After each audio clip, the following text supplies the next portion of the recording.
Tinukoy at minarkahan ng FIVOLS sa department ng ilang paaralan na nasa itaas ng West Valley Fault. Kabilang dito ang Barangay National High School sa Marikina City. Ang detalye sa ulat ni Sweden Velado. 5 paaralan sa Metro Manila na nakaposisyon sa taas ng West Valley Fault ang natukoy ng Philippine Institute of Volcanology and Seismology of FIVOLS matapos nilang ilabas ang Valley Fault Atlas. Isa na rito ang Barangay National High School sa lungsod ng Marikina. Sa pakikipagtulungan ng lokal na pamahalaan ng Marikina, tinukoy at minarkahan na ng FIVOLS kasama ang Engineers of Education ang bahagi ng paaralan na apektado ng lindol. Ang mga pulang marka po itong inyong nakikita, yan po yung mga bahagi ng Barangay National High School na maaaring daanan ng lindol, lalo pat ito po ay nasa taas ng West Valley Fault.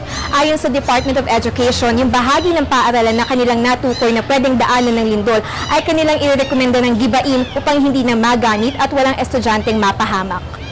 Katulad nitong building na tinatayuan natin ngayon, since ito is talagang matatamaan siya ng fault, kung mag-traverse yung fault dito, we are recommending for the demolition of the building. So like in other schools din na ginawa na natin. Pansamantala namang ililipat sa ibang silid-aralan ang mga apektadong estudyante. Ayon kay Dr. Val Barcinal ng Marikina Disaster Risk Reduction and Management Council, pagkatapos markahan ang paaralan ay isusunod naman nila ang mga bahay na maaari ring daanan ng lindol, partikular doon sa Loyola Grand Villa. So this time, since there's a clamor for the homeowners, sila din kasi sila talaga yun, lalo na sa doon sa mga kabahayan na maapektuhan. They must be included dun sa planning ko ng gagawin. Magkakaroon ng drill, earthquake drill. So sa planning nung kasama sila yung mga leaders nila. Bukod sa Barangay National High School, natapos na ring markahan ng FIVOLS at DepEd ang Alabang Elementary School, Bully Elementary School at Pedro Diaz High School na pawang nasa Muntinlupa at Anne Claire Montessori sa Taguig.